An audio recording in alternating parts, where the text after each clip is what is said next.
Unbelievable facts about final days of John Holmes and the Wonderland. John Holmes was one of the most iconic and controversial figures in the history of the adult film industry. Known for his larger-than-life persona, sexual exploits, and rumored involvement in the infamous Wonderland, Holmes was a figure who embodied the excesses and dark underbelly of the adult film world. But beyond his public persona and professional achievements lay a tragic and often overlooked story of personal struggle, addiction, and loss. In this exploratory video, we'll delve into the final years of John Holmes' life and the circumstances surrounding his untimely death, shedding light on the complex and often heartbreaking story of a man whose life was marked by both extraordinary success and devastating tragedy. John Holmes had a long storied career in the pornography industry, but it all came crashing down at the end. He found himself destitute and addicted to cocaine, resorting to desperate measures like breaking into cars and stealing luggage from the airport to support his habit. In his downward spiral, he crossed paths with Adele Nasrallah, a flamboyant nightclub owner also known as Eddie Nash. Nash was a notorious drug dealer by the late 70s and would often sell drugs to the patrons of his clubs, Kit Kat and Starwood. The latter was known for hosting famous bands like Quiet Riot, Motley Crue, and Van Halen. Nash's character was portrayed in the 1997 adult film industry satire Boogie Nights by Alfred Molina, in a shockingly accurate portrayal. He was shown prancing around his house in a robe and Speedo, dancing to Night Ranger's Sister Christian. However, Nash's dealings with Holmes were far from humorous. The two men formed a business relationship, with Holmes acting as a middleman for Nash's drug sales, but their partnership eventually soured, leading to a violent confrontation between the two. This period of Holmes' life was marked by tragedy as he struggled with addiction, poverty, and personal turmoil. The story of his relationship with Nash and the circumstances surrounding their falling out sheds light on the dark and often dangerous world of the pornography and drug industries, and the toll they can take on those caught up in them. During the late 70s, John Holmes was one of the biggest cocaine buyers around. In just 1 year, he spent a staggering $750,000 on the drug, making him one of the most reliable clients for his dealer. Unfortunately, as Holmes' career in adult films began to wane, his addiction grew stronger and his financial situation became more precarious.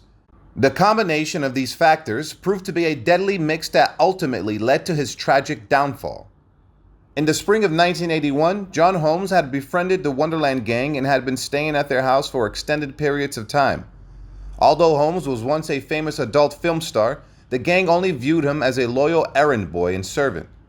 However, they valued his connection to the drug lord Eddie Nash, and Holmes agreed to help the gang set up a burglary at Nash's Studio City mansion.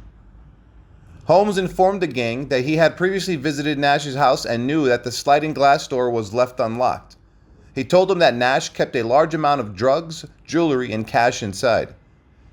The gang used this information to break into Nash's home, posing as police officers and handcuffing Nash's 300-pound bodyguard, Gregory Dials. During the burglary, one of the gang members accidentally fired a gun, which woke Nash up from his sleep. Nash feared for his life and cooperated with the gang, allowing them to steal drugs, jewelry, and cash worth $185,000.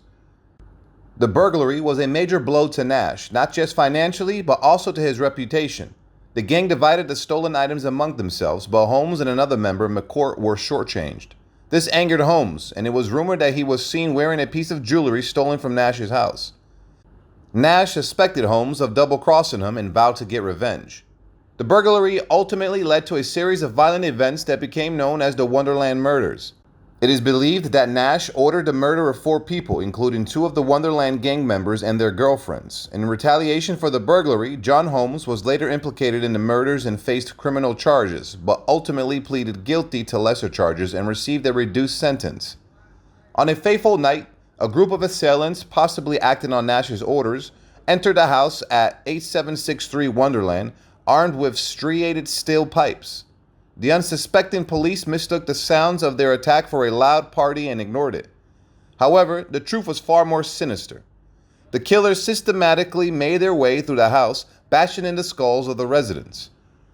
In one room, they found the lifeless body of a woman, half covered by a pink and white bedspread. It was later revealed that she was an innocent visitor to the house, caught in the wrong place at the wrong time. In another room, they found Ronald Lanius and his wife Susan, who was alive but terribly mutilated. Her moans was heard by a passerby who was the only person to survive the attack. The killers then made their way upstairs where they found another victim. Miller was beaten to death on her bed while her boyfriend Devereaux lay dead in a corner of the same room, having suffered a massive skull injury. The brutal nature of the attack shocked the community and sparked a massive investigation. Despite numerous suspects, including John Holmes, no one was ever convicted for the murders. The case remains one of the most gruesome unsolved crimes in Los Angeles history. The amount of blood found at the crime scene was so overwhelming that the police decided to record it on videotape, which was a relatively new technology at the time. This video would later become an essential piece of evidence during the trial, marking the first time in American history that video footage was used as evidence in a criminal trial. It was a pivotal moment in the legal system and set a new precedent for future cases. By chance, some of the residents of the Wonderland house happened to be in the right place at the right time. However, David Lynn was not so lucky. He was reportedly spending the night with a prostitute at a seedy motel in San Fernando Valley, where he had also dealt drugs earlier that night. It was a reckless and ultimately foolish decision that would have dire consequences for him. During a police interrogation, Lynn eventually revealed the truth about the Nash break-in and its potential connection to the horrific murders. The police now had a lead to follow and were able to gather more evidence. However, one key question remained unanswered. Where was John Holmes during all the chaos?